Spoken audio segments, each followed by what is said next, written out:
Hello everybody, welcome to another Ken hack video. Today we're going to go over an application called Metasploit and we're going to look at how to create a backdoor virus for Android devices.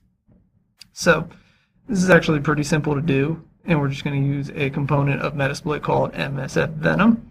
And all we need to do is create our payload. So we're just going to create an Android virus that communicates through Meterpreter, which is one of the functions in Metasploits that allows the virus to talk to the application. And then it's going to communicate over a reverse TCP connection. So we got to set our listening host, which is this PC, which is what the virus is going to try to talk to. And the port that the virus is going to try and talk over is 444. So we'll name this update.apk, which is it's going to be an APK file. So we'll just let that run for a moment. And there it is, and as you can see on my desktop, I have update.apk, and that's really all there is to it. The reason it's so simple is that most people don't have any antivirus on their phone, so we don't need to spend a lot of time making it polymorphic or changing the signature of it, because if we get it on the phone, it's not getting caught.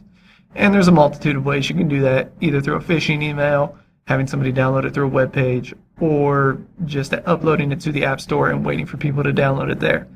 That's where a little work needs to be put in, but those are the ways you can get it on a phone. Now we're skipping ahead here. It's actually already on my phone. Let's actually look at what Metasploit can do when it connects to one of these viruses. So we'll open the Metasploit console. Takes a moment here.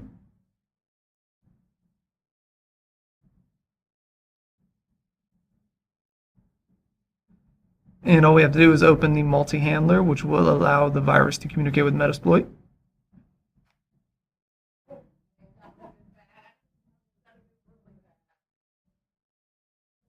Once we do that, we just have to set the exact same parameters we set on the virus itself. So we set our payload, again, to an Android payload, communicating through Meterpreter, which we'll look at here in a moment, via a reverse TCP connection.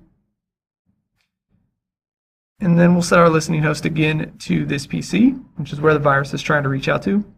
And we'll set the port again to 4444. And all we need to do from this point is just run exploit on Metasploit. And you'll see here almost automatically it connects to the virus on my phone. The session is open. So all we need to do is connect to that session, and there we go. We have full access to the phone.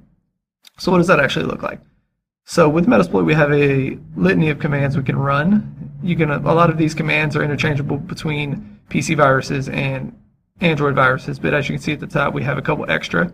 The first one we're going to run is the webcam snap. This will actually just be a proof of concept showing we do have the virus on my phone. As you can see, I've taken a picture of my computer with my phone through Metasploit. So we know the virus is on the phone and it is connecting and it is working. So now we're going to get into some actual Android specific commands. The first thing to check is always to see if the phone's rooted. This will let you know how much access you can actually get away with. This device is not, but we can still steal a good bit of information. For example, we can steal the call log history of the phone. And there we go, we have the last 500 calls made on the phone. We can also steal the text messages on the phone. This can be just to be intrusive, but it can also be to get an idea of your target if you're actually targeting something specific. A good way to get some reconnaissance about a person or company. So this takes a little longer because there are more text messages than call logs. So there we go, about 7,000 text messages stolen. And finally, we can try and steal the contacts off of the phone.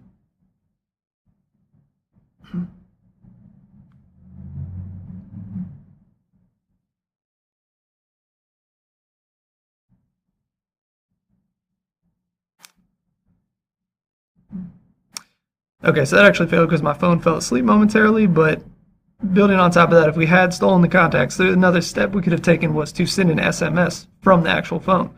So with this, you can actually send text messages from the phone you've compromised. You just need a number and a body. So theoretically, you could text somebody's mother and ask them to wire you money to a fake bank account, or try to trick any number of their contacts. The next thing we're going to do is we're going to geolocate the phone. This will give us an idea of where the phone is at any given time.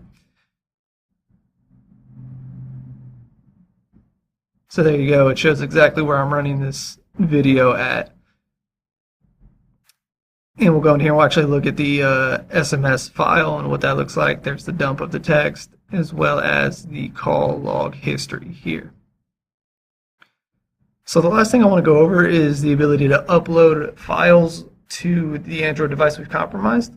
So this can be used in a litany of ways. You can, once you have Metasploit connected, you can upload more viruses to the phone and kind of just keep compromising it over and over, because if they get this application on the phone, they clearly don't have any antivirus or anything trying to stop you. So we're just going to demonstrate by uploading the password file you see on my desktop to the phone, just as a proof of concept. And there we go. We can see it's successfully sent to the phone now that the password text file is on the device. So that's really it for this portion of Metasploit by compromising an Android device. Metasploit comes with every install of Kali Linux, so go out and download the Kali Linux operating system, test it out for yourself, and enjoy. And thank you.